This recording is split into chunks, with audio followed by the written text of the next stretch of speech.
Okay, so this is what it looks like overall. I won't ask you to read the fine writing. But basically you can see it's a whole bunch of ticker boxes. So even though there's a lot of information there, it actually doesn't take all that long to fill in. And I guess it's something that you can quickly run your eyes down and just go for the ticks. So you don't have to read all of it either. You can just read what's relevant for that particular child. Here we go. So the first thing, of course, we've got some information about who's their teacher and that kind of thing. Then we've got some interests information, and I wanted to include the stuff about what rewards are effective.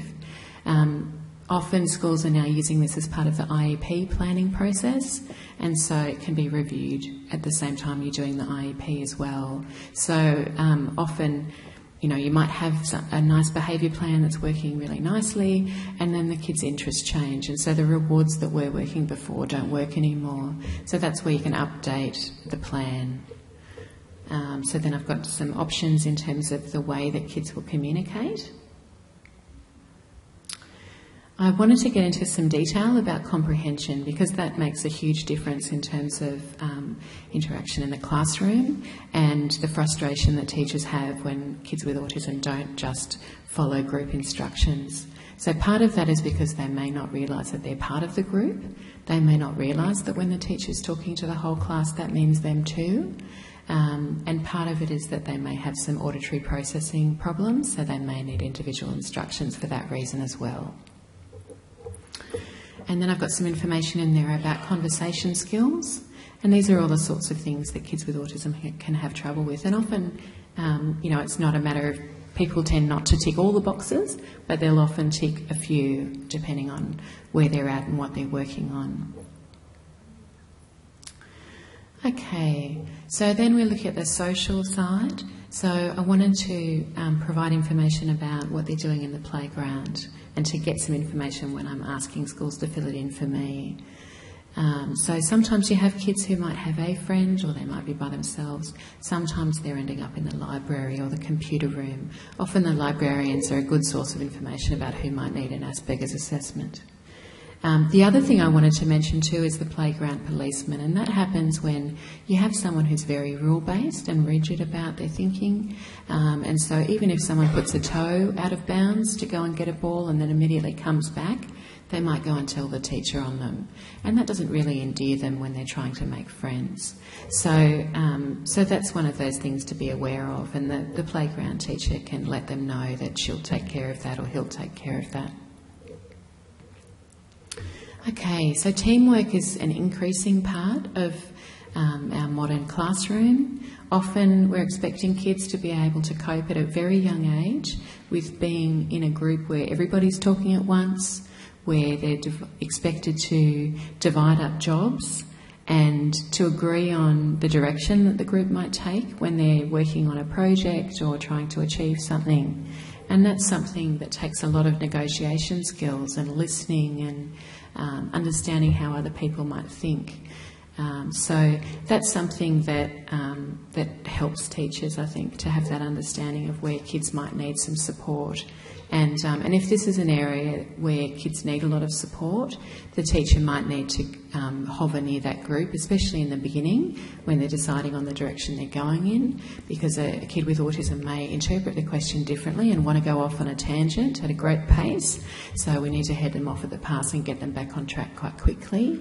And then if the group becomes toxic, we really need to get them out of that situation and allow them to do an individual project. Okay, so coping with change. There is so much change going on at school, and not just the big changes, but the little ones as well. So there might be a special assembly today, or we might be out of uniform today, or we might need a fire drill today. I mean, those are huge things in a child with autism's life. Even, having the library closed at lunchtime because they're redoing the carpet or something, that can be a huge thing and really throw kids out. So I've put in not just the things that might upset kids, but also some of the things that can help teachers to smooth things along. Okay, so in terms of the repetitive behaviours, I've put those things there, and often what we get, there's a lot of biting and sucking on hands and clothes, and not so much with the banging heads and things like that, particularly in mainstream. But often teachers will report that kids are making noises in class, and just because there are more than one child, there's more than one child in your class with autism, doesn't mean that they're going to be very tolerant of everyone else's noises. So sometimes you have these conversations where they're saying, will you stop humming so that I can whistle? So that's an interesting one, to walk that line.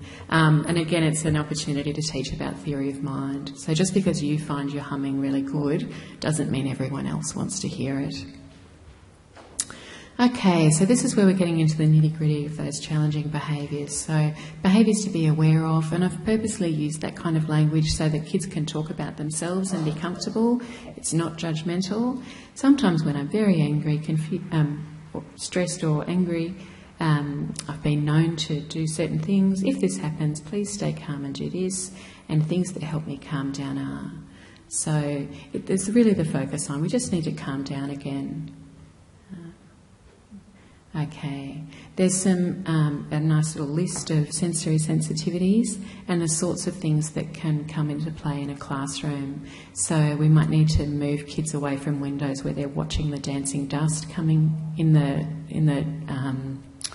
light coming into the window, or in cooking we may need a sensory desensitisation program. So just coming into a cooking room where people have been cooking before lunch, that might be enough to make someone want to vomit. And so, the first step might be just to get them to a point where they can stand comfortably in the room and tolerate the smell before you even ask them to touch anything. So certainly, that's something for teachers to be aware of, and it's often not included in the standard teacher training. Okay, so this is this list of suggestions that teachers might want to use when they're thinking about strategies. So what I find is that I might send this little list to the school and they'll tick a few things, but then it prompts them to try some other things as well. And so in a way this becomes an intervention to raise awareness of other strategies that might be effective. So often teachers will go, well, I'm doing this, this and this, but I could try this. And that's always a positive as well. Okay, that's great. So this is the last slide. If you'd like some more information, or you'd like the Word document, so the PDF is on my website, freely available. I can easily send you the Word version so that you can make your changes as long as you keep the adapted from on there. And that's my contact information. So I'm happy to answer questions at the end. Thank you.